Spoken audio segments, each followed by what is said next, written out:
नमस्कार. साप्ताहिक महाराष्ट्र या कार्यक्रमात मी आदिती पाटील आपलं स्वागत करते. घेऊयात आढावा महाराष्ट्रातल्या आठवड्याभरातल्या ठळक घडामोडींचा.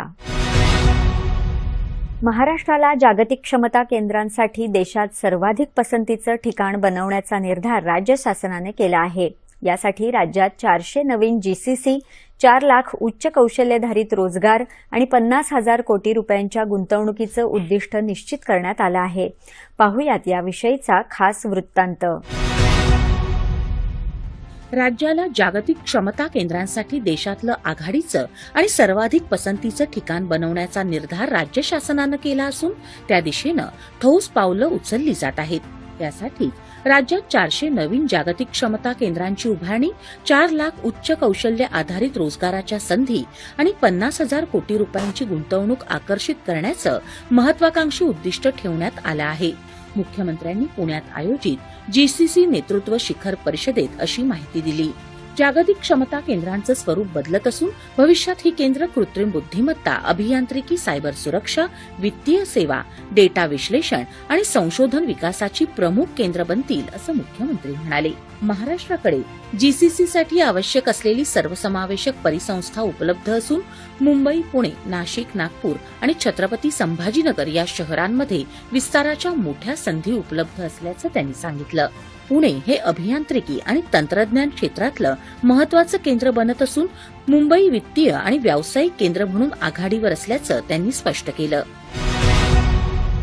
भारत जागतिक नेतृत्वाच्या दिशेने वाटचाल करत असताना महाराष्ट्र ही $1 ट्रिलियन अर्थव्यवस्थेकडे वेगाने प्रगती करत आहे असं मुख्यमंत्र्यांनी सांगितलं. देशाच्या 80व्या स्वातंत्र्य दिनाच्या पूर्वसंध्येला मुंबईत आयोजित विशेष स्वागत समारंभात ते बोलत होते. पाहुयात याचा सविस्तर वृत्तांत. भारत जागतिक नेतृत्वाच्या दिशेनं वाटचाल करत असताना या प्रवासात महाराष्ट्रही आपलं योगदान देत असून $1 ट्रिलियन अर्थव्यवस्थेच्या दिशेनं राज्याची वेगानं प्रगती होत आहे असं मुख्यमंत्र्यांनी सांगितलं. भारत आज जगातली 4थी सर्वात मोठी अर्थव्यवस्था बनला असून लवकरच $5 ट्रिलियन अर्थव्यवस्थेचं लक्ष्य गाठेल असा विश्वासही त्यांनी व्यक्त केला. देशाच्या प्रगतीत पायाभूत सुविधा, डिजिटल तंत्रज्ञान, नवोन्मेष आणि मानव संसाधन विकासाचा मोठा वाटा असल्याचं मुख्यमंत्र्यांनी नमूद केलं. भारतीय प्रतिभा जागतिक स्तरावर प्रभाव निर्माण करत असून देश विकासाचे नवे मानदंड प्रस्थापित करत आहे असे गौरवोद्गार त्यांनी काढले. महाराष्ट्र हे देशाच्या अर्थव्यवस्थेचं शक्ती केंद्र असून उत्पादन, तंत्रज्ञान, स्टार्टअप आणि गुंतवणूक क्षेत्रात राज्य आघाडीवर असल्याचंही त्यांनी सांगितलं. मुंबई ही जागतिक वित्तीय आणि डेटा सेंटर हब म्हणून उदयाला येत असून नवी मुंबई परिसरात 3री मुंबई आणि पुढे 4थी मुंबई विकसित करण्याचं नियोजन सुरू असल्याचं त्यांनी सांगितलं. वाढवण बंदर, नवीन विमानतळ, औद्योगिक क्लस्टर, स्वच्छ ऊर्जा आणि अत्याधुनिक तंत्रज्ञान क्षेत्रातल्या गुंतवणुकीमुळे राज्याच्या विकासाला गती मिळत आहे अशी माहिती मुख्यमंत्र्यांनी दिली. आता घेऊयात धावता आढावा आठवड्याभरातल्या आणखी काही महत्वाच्या घडामोडींचा. केंद्र शासनाने उपनगरीय लोकलची मेट्रोच्या धर्तीवर निर्मिती करायला मान्यता दिली आहे. यामुळे वंदे भारतासारखी आधुनिक रेल्वे बनवित असलेल्या कारखान्यात स्वयंचलित दरवाजे, वातानुकूलित, स्वच्छ अशा मेट्रोसारख्या लोकल ट्रेनची निर्मिती होणार असल्याचं मुख्यमंत्र्यांनी सांगितलं. MMRDAच्या पायाभूत सुविधांच्या लोकार्पण कार्यक्रमात ते बोलत होते.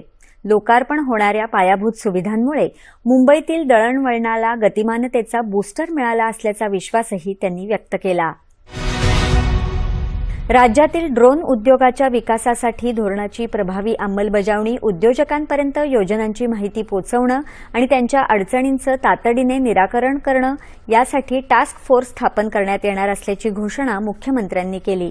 इलेक्ट्रॉनिक्स माहिती तंत्रज्ञान मंत्री आशिष शेलार हे या टास्क फोर्सचे अध्यक्ष असतील असंही त्यांनी सांगितलं.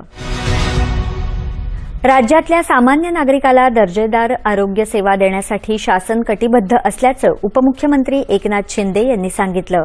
त्यांच्या हस्ते राज्यातल्या 124 आरोग्य संस्थांचं उद्घाटन दूरदृश्य प्रणालीद्वारे संपन्न झालं.